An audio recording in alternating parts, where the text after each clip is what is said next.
So when you want to go kayaking in the Abel Tasman National Park, what are your options?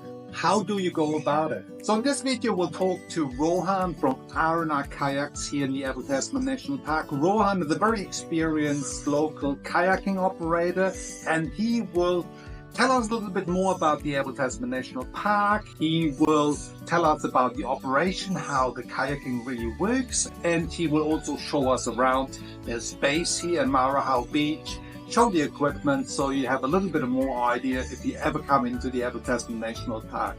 So Rohan, we upon another summer season. What are the key reasons really the travelers want to head into the Abel Tasman National Park? The Abel Tasman is a pretty special and unique place for New Zealand. It's obviously it's the smallest national park in New Zealand, but by far the busiest of them all. Mainly because of its accessibility. Anyone can get into the park, whether it's on a water taxi, whether they're walking, kayaking, multiple golden sand beaches to relax and spend the day on, go swimming, wildlife, but also heading up into the inland track and doing some more of the backcountry kind of trekking, as well as the main coastal track. So plenty to do here, and yeah, just everyone's gearing up for the start of summer now, so back into it. So if anybody approaches you and say, look, I have a spare day in the Abel Tasman National Park, what are your recommendations? What options do they have to spend the day in park? Yeah, there's a number of options. Obviously, I'm always going to suggest kayaking. That would be silly if I didn't, being a kayaking operator, but it's not just kayaking you can do. There's paddle boarding, there's sailing adventures, there's eco tours, there's just walking treks that can be half a day or a whole day. Or you can just do a scenic cruise on the water taxis and go and explore the whole coastline of the national park and come back again. So multiple options that you can choose to do. Yeah, from my own experience, I sometimes book people, my guests here with R&R Kayaks, and I often actually book them a half kayak and half walking tour, which is quite a good thing because in a way, not everybody is used to sit in the kayak for the whole day. So how do you see that, Rohan? Yeah, absolutely. It's one of those things that a lot of travelers these days only have a short period of time in their location because they want to try and fit as many locations of New Zealand in as they can.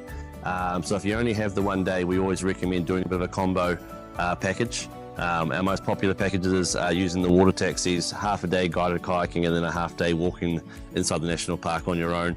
And we've got multiple different options you can choose from at different price ranges depending on who you are and what your budget is. But all of them are spectacular trips, and you feel like you come away going, I've experienced the Abel Tasman in all different lights of the water taxis, the walking and the kayaking.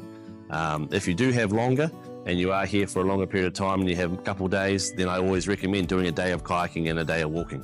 But like I said, if you only have a limited time, only got one day, then you can fit it all in one day and have a great experience. Great, so let's have a quick look at your base and the kayaks and tell us a little bit about that. So I'm quite keen that our visitors actually have a bit of an idea about how it all works, and once they maybe come one day to the Abel Tasman region and do a kayaking tour with you. So let's have a look at the equipment. So it looks like we're at the heart of the operation here. We've got the kayaks. I see this one is a single one. They're obviously larger ones. So tell us a little bit about that. Yeah, so we have doubles and single kayaks. Most of the single kayaks are for our guides on our guided tours. So if you're coming on a guided tour, you will be in a double kayak. If you're renting a kayak and you have an even number in your group, again, double kayaks. But sometimes you might have a group of three. So we have to put someone in a single kayak. But generally they're reserved for our guides on our tours. As a double kayak's a faster, more stable, and just easier to use. So is there any experience you need to have beforehand? Are you having guests, which have never done kayaking before? Yep, no experience is necessary. We do recommend that if you're hiring kayaks, that you've been out kayaking before, just to have the general basic knowledge, but we do put you through a full safety briefing beforehand.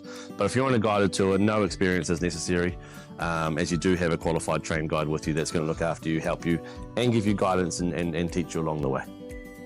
So in respect of other equipment, you obviously, if I, as a traveler, come along here, I basically, except my towel and my swimming wear, there's nothing else I need to bring. You provide the life jacket, wetsuit, a helmet, or whatever is involved? Yeah, all safety gear is provided.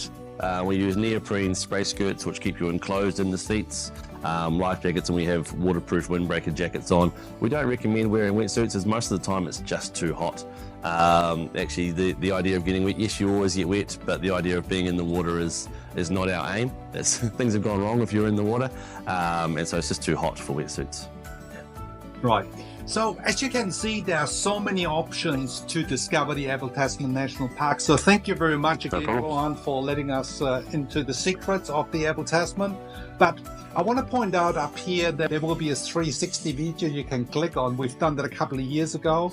We also have another video in respect of the Nelson Tasman region. I really recommend anybody coming to that region having at least 2 to 3 nights to explore it. There's so much to see and so much to do. Absolutely. And also a lot of good food here. So keep that in mind, good food, good wine, and lovely people. So thank you very much again. And until the next time. Thank you, Michael. Appreciate it.